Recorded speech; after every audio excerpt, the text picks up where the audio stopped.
ትርጉም በሚሰጥ መልኩ የተደረደረ የፊደላት ስብስብ ከሚለው ትርጓሜ ይሻገራል። ቃል ማለት አስበንበትም ይሆን በድንገት ካንደበታችን የሚወጡ ቃላት በሌሎች ላይ ተስፋን ሲያቀብሉ፣ የብርታት ችቦ ሲያቀጣጥሉ፣ የፈገግታ ቅጽበቶችን እንደሚፈጥሩ ሁሉ በአንጻሩ በተናገርንበት አጋጣሚ ብዙዎችን ሊያሳዝኑ፣ ሊሰብሩ፣ ሊያቆስሉና ተስፋ አስቆራጭ ጊዜን እንዲያሳልፉ ሊተባበሩ ይችላሉ ቃላቶቻችን። የቃላት ኃይል በውጤት ሲገለጥ ሊያበረታም ሊሰብርም የሚችለው በሰዎች ዘንድ የሚሰጠው የትርጓሜ መጠኑ ነው።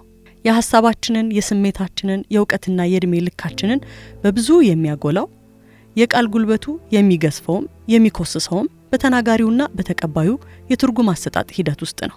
የቃላት ጉልበት በሰው ልጆች ላይ መበርታትን የማሳያ የሚሆነው በውስጡ የሚይዘው የሐሳብ ክብደት አሉታዊና አዎንታዊ ሲሆን ነው።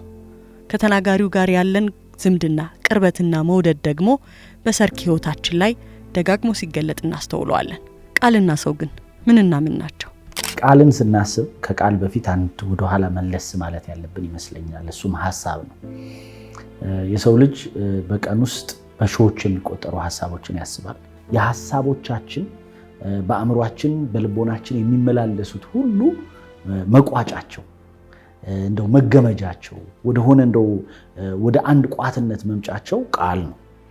ስለዚህ ሐሳቦቻችን በቃል ነፍስ ይዘራሉ፣ በቃል ወደ ገሃዱ ዓለም ይመጣሉ። በምናብ የነበሩት ሐሳቦቻችን ወደ ገሃዱ ዓለም የሚመጡት በቃላችን ነው። መኖራችንን ትርጉም ከሚሰጡልን ነገሮች አንዱ ነው ቃል። በደረስንበት ልክ ትንሽ ትንሽ የምንገልጠው በነቃን ማስተዋል በቻልን ልክ ትናንት ይገባን ከነበረ ትንሽ ከፍ ያለ እየገባን የሚሄድ ነገር ነው እንጂ ቃል ይህ ነው ለማለት ከባድ ነው። በሁሉም መመዘኛዎች በሁሉም የህይወት አውዶች ውስጥ በሁሉም በይነ ዲስፕሊኖች ውስጥ የራሱ የሆነ ዋጋ ያለው ከፊት ያለ ትልቅ ነገር ነው ቃል። በህይወት ስንንቀሳቀስ ከተፈጥሮም ከራስም ከሌላም አካል ጋር ከሌላም ግለሰብም ከሌላም ቡድን ጋር የምንግባባው በእነሱ ግን መግባቢያ ብቻም አይደለም፣ ራሱ ህልውናም ሆነው የሚገኙበት ቦታ ደግሞ አለን። እውቀት በቋንቋ ይለካም እንላለን፣ ግን ሰም ኤክስቴንት እውቀት በቋንቋ ሊታይ ኤክስፕረስ ሊደረግ ይችላል። የሰዎች ባህሪ፣ የኢነር ዲዛይራችን ማለት በውስጣችን የምናስባቸው ነገሮች፣ ትራማዎቻችን ኢቭን በሳይኮሎጂ ይባላል አይደለ? አሁን ሳይኮአናሊሲስ ጥናቶች ሲደረጉ ሰዎች በሚናገሩት ነገር ተመስርተው ያ ሰው ወይም ያቺ ሴት ምን አይነት ፓስት ትራማዎች አለባቸው፣ ምን አይነት ህይወት አሳልፈዋል፣ ኢንሴኪዩር የሚያደርጋቸው ወይም ይሄ ኮንፊደንስ የሚያሳጧቸው ነገሮች ምንድናቸው የሚለውን ያሳያል።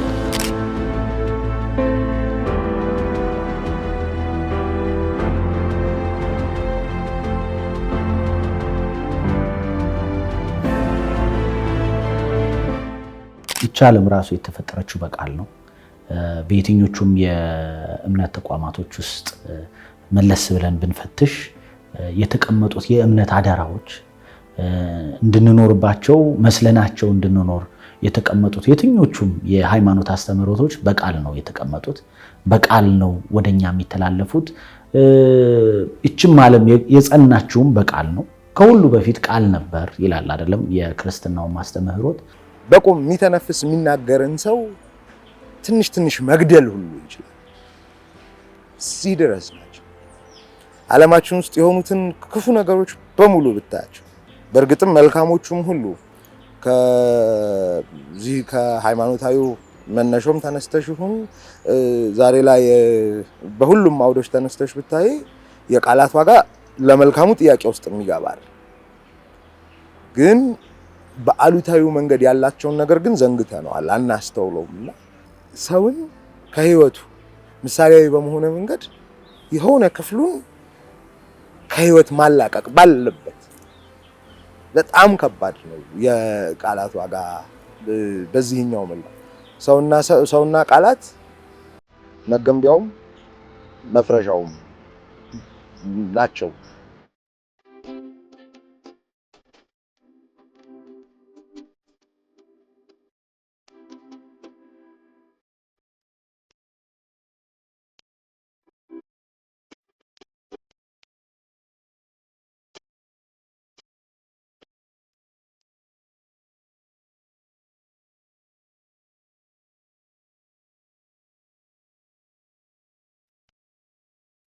Well, she doesn't care, does she?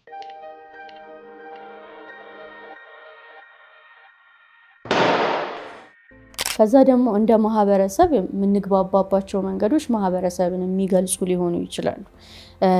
ይሄ ሙሉ ለሙሉ ቋንቋ ሁሉ ነገር ይገልጻል ሳይሆን በምን ዲስክራይብ የምናደርግበት ወይ በምልክት ቋንቋም ሆነ ወይ በፊደላት ሆነ በድምጽ ሆነ በየትኛውም መልኩ ኤክስፕረስ የምናደርገው ነገር ስለኛ ቢሄቪየር ስለኛ ማንነት ይገልጻል።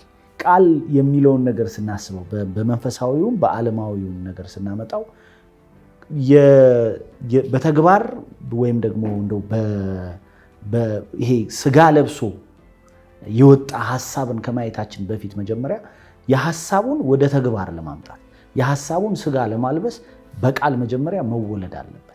ስለዚህ በየትኞቹም የህይወታችን መስመር ውስጥ በየትኛውም የቀን ተቀን የህይወት ሰርክ ህይወታችን ውስጥ ቃል የሐሳባችንን የምንወልድበት የወለድነውን ደግሞ በተግባር የምናሳድግበት ጥንስሱ መነሻው ነው ብያን እምላለሁ። እኔ ቆም ብለን የሚያንገደግደንን መንገዱ ላይ ሊጥለን ወደፊት የሚያንደረድረንን ሸክም አውጥተን ብንበረብረው የሰፋው ወይም አመዛኙ በቃላት ወደኛ ይገባል። ወይም ሊገለጥና ሊሰየም የሚችለው በቃላት ብቻ ነው። ደግሞ የሚያንገደግደን የሚያቃትተን የምንባትትበት የህይወት ጣዕም ሁሌ የሚጎልበት ሸክማችን በቃላት የተሰገሰገ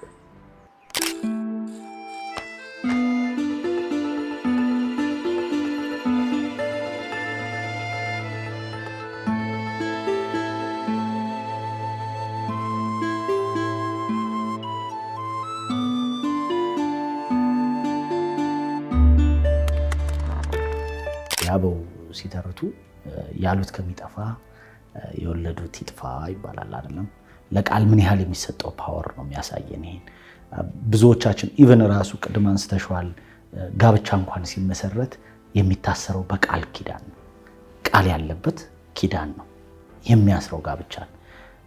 በተለያዩ ቦታዎች ብንሄድ ቃል የተገባ ነገር ኢቭን እንደው አሁን እኮ እየቀረ መጣ እንጂ እንደው ገበያ ወጣ ብለን እንኳን እኮ ብንመለከት አሁን እንደው እየቀረ የመጣውን እኮ የከረመውን የግብይት ስርዓታችንን ብንመለከተው ቃል ከተገባቡ በኋላ ለቃል አዳሪ የሆኑ ገዢዎች ለቃል አዳሪ የሆኑ ሻጮች ነበር የነበሩት አይደለም።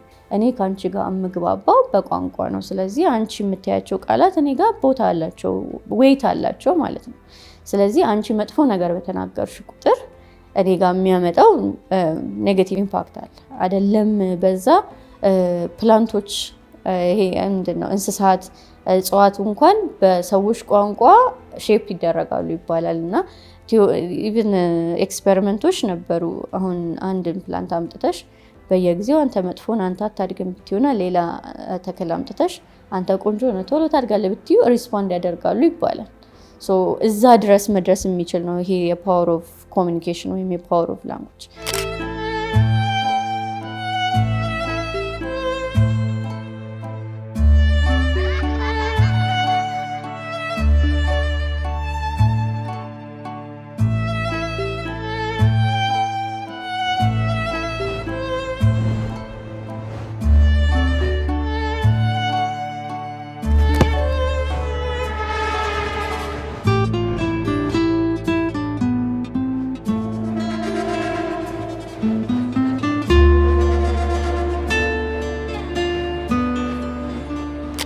ህፃናቶች ጋር ስንመጣ ህፃናቶች ምን አይነት ኤክስፒሪየንስ እንዳላቸው የሚነግሩን በሚናገሩበት ወይ ነው። ከዛ ደግሞ እኛ ደግሞ እነሱን ምናበረታታውም ምንሰብራቸውም ምናበረታቸውም በቋንቋችን ነው። ስለዚህ ይሄ ቀለል ተደርጎ የሚታይ ነገር አይደለም። ዲፕሬሽን ውስጥ ሊከት ይችላል። ከዛ ደግሞ ሊያበረታታና ሰዎችን ጥሩ መንገድ ላይ ሊያስገባ ይችላል። አሁን ጥያቄው ግን ምን መሰለሽ፣ ቃል ስንል የትኛው ቃል ነው በአንደበታችን የሚገለጠው በጽሁፍ የምናሰፍረው የትኛውን ቃል ነው የምንለው? ከሌሎችስ ስንቀበለው በእኛ አስተሳሰብ ውስጥ በእኛ ማንነት ውስጥ ሰርጾ የሚገባው ቃል እንግዲህ ክብደቱን ስናይ አንደኛው ነገር እኛ የምናወጣው፣ ሁለተኛ ነገር ደግሞ ወደኛ የሚመጣው በጆሮአችን የምንሰማው አይደለም፣ በአይኖቻችን የምናነበው ኦር በመዳፎቻችን የምንዳስሰው ቃል እኛ ውስጥ የሚኖረው ትርጓሜ አይደለም የሚኖረው የስሜት የሚፈጥረው የስሜት ከፍታና ዝቅታ ብዙውን ጊዜ ክብደቱንና ቅለቱን ይወስነዋል። እውነት ነው ቃል ለሰጪው ቀላል ነው፣ ለተቀባዩ ግን ከባድ ነው። ቃል በተናጋሪው አንደበት በጻፈው ሰው የብዕር መንጎል ላይ ሳይሆን የሚቀመጠው ቃል ባነበበው በሰማው ባደመጠው ልቦና ላይ ነው የሚቀመጠው። አየሽ አንቺ ስለኔ መልካም ቃል እዚህ ጋር በትነግሪኝ እንኳን እኔ ያለሁበት የስሜት ከፍታና ዝቅታ አንቺ ስለነገርሽኝ ቃል የምቀበልበት መንገድ የማይበት መንገድ ይለያል።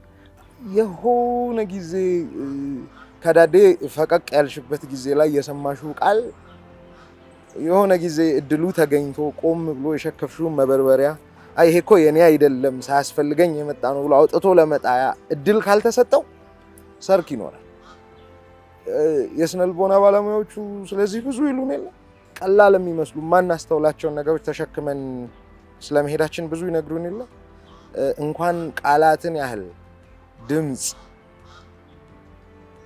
ያላቸው ከድምጹ ጋር አብሮ የሰውን ስሜት የተሸከሙ የሆነን ቅጽበት አብረው የታከኩ ትውስታዎች ይቅርና ፒቲኤስዲው ላይ ጠረኑ እንኳን ትሪግ ያደርገው የለ ያመጣው የለ የዚህን ያህል ዋጋ አላቸው ቃላት ህይወታችን ውስጥ። የአካል ክፍላችን የሰውነታችን ክፍል መሆን ነው መጣባት። የተጣባን እስኪሽር ዋጋ የሚያስከፍለን ከሰውነታችን የመቆረስ ያህል ስለሆነ ነው መድህን። ይጣባሉ ቃላት ወይም የራስ ክፍል ይሆናል።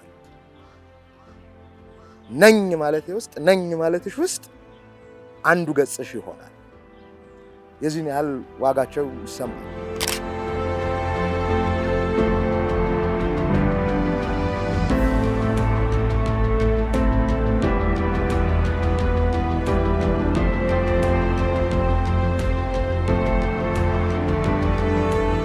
አይዞክ የምትለው ቃል ለምሳሌ በጣም ትልቅ ሚኒንግ አላት። አንዳንዴ ሰዎች ዝም ብለው ምናምን አይዞሽ ስትያቸው ማልቀስ ይጀምራሉ አይደለ? ሶ ዲፕሊ ሰዎችን ኢምፓክት ማድረግ ይችላል ጥሩ ቃል። ይሄ ጤና ይስጥልኝ እንደምን አደራችሁ ኦር ሰምቲንግ እኛ ካልቸር ውስጥ ያለ ሰላም እንኳን ስንል ሰላምታ ስናቀርብ ሰላም ነው የምንለውና በጣም ብዙ ሰዎች ሰምቻለሁ የሆነ ፊሊንግ አለው እንደዛ ሲባል የሚሉትና አንድ ሰው ይሄ ድባቴ ውስጥ ገብቶ ወይ ደግሞ ኢቭን ኦንላይን ስፔስ ላይ ገብቶ አንዳንድ ሰዎች ተስፋ የመቁረጥ አይነት ፊሊንግ ያለው ነገሮች ፖስት ያደርጉና ከስር ኮሜንቶችን ስታይ አንዳንድ ሰዎች በቃ እንደ ቀልድ ነው የሚያዩት ምናምን፣ ሌላ ሰዎች ደግሞ አሉ አይዞክ እኔ ጋር አድቫይስ አለ እኔ ጋር ሰፖርት አለ ምናምን ብለው ደግሞ የሚያበረታቱም አሉ። ስለዚህ እንደውም ይሄ እንደ ማህበረሰብ በጣም ቢልድ ሊያደርገን የሚችል አይነት ነውና እንደ ማህበረሰብ አይ ቲንክ ቢጠና ብዬ አስባለሁ። የሆኑ ቃላቶች አሉ በቃ እንደ ኢትዮጵያውያን የሆነ የምንግባባበት ምናምን ከእሴቶቻችን ጋር ከባህሪዎቻችን ጋር የተገናኙ ቃላትም አሉ። ስለዚህ እንዳጠቃቀም ነው ቃላት እንዳደረግሹ ሊሆን ይችላል፣ እንደተጠቀምሽበት ወይ ሊሆን ይችላል ፖዚቲቭ ኢምፓክት። ከዛ ደግሞ የዛን ያህል በጣም ሲሪየስ የሆነ ደግሞ የማህበረሰብ ዝቅጠት ውስጥም ሊያስገባሽ ይችላል። የሆነ ሰው ሲያስነጥስ ይማርህ የተባለው ሰው መልስ ያኑርልኝ አንድ የራሱን እድሜ አንድ ደግሞ ለኔ ሲል ደግሞ ያኑርልኝ። በቃላቶቻችን ውስጥ በበጎ ቃላቶቻችን ውስጥ በመልካም ምኞቶቻችን ውስጥ እዚህ ደርሰናል። እንደ ወል መርበትበታችን እንደ መከፋፋታችን ምናልባት እንዲህ ባለ መንገድ ገንብተን ያቆየነው የወል ማንነታችን ንቃቃታችን መፈረካከስ እንዳይሆን ማሰሮውን ገል ሆኖ ከመውደቅ ያው ነቅቶም ቢሆን ስንጠቃቶቹ ከሩቅ የሚታዩም ቢሆን የተቀመጠበት ወለላ ጠብጠብ ማለት ጀምሮም ቢሆን ግን ሳይፈርስ እንዲቆም የሚያደርጉት ማህበራዊ ኛነታችን ላይ እንዲህ ያሉት ቃላት ናቸው።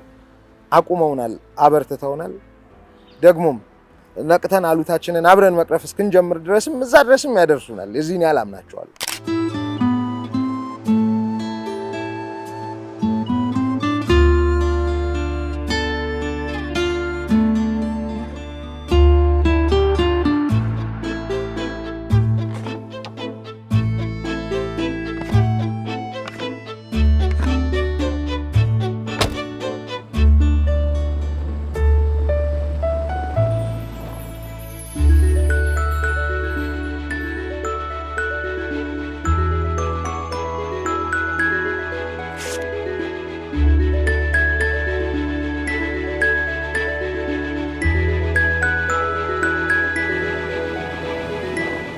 ኃይለ ቃላቶች እርግማኖች አይደለ ከልባችን እንኳን ባይሆን እንኳን ብዙዎች ቤታቸው ውስጥ በተነገሩ ኃይለ ቃሎች ቤታቸው ውስጥ በተነገሩ ይሄ ከርስ ወርዶች ይሏቸዋል ፈረንጆቹ የፈረንጁን አፍደው ልዋስና ወይም እንደው እርግማኖች ስድቦች አጸያፊ ቃሎች ምክንያት ብዙ ሰዎች ስንት ደረጃ ሊደርሱ የሚችሉ አገርን ሊለውጡ ዓለምን ሊቀይሩ ለሌሎች ሰዎች መድህል ሊሆኑ የሚችሉ ሰዎች ቤታቸው እንዲቀሩ ሆነዋል።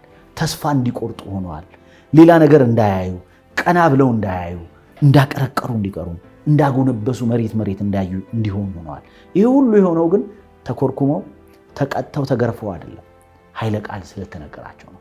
የቃል ክብደቱ እዛን ያህል ነው። የወደቀን ሰው እኔን ብሎ ማጽናናት የተሳካለትንም ሰው ደግሞ ጎሽ በርታ ማለትን የመሰለ ነገር የለም።